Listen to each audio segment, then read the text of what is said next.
Hinamon ng Malacanang si Vice President Sara Duterte na ipaliwanag ang mga kakaibang pangalan ng mga umano'y tumanggap ng confidential funds nito.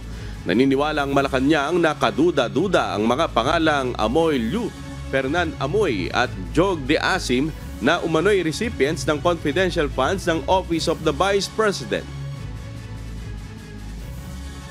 We believe that VP Sara has the obligation to tell something about this, to tell something about these discoveries. Marami na po ang naglilipa na patungkol sa mga peking resibo na di umano na issue po ng opisina po ni VP Sara. Ayon naman kay Congressman Ortega, mapatitibay nito ang impeachment complaint laban kay VP Sara.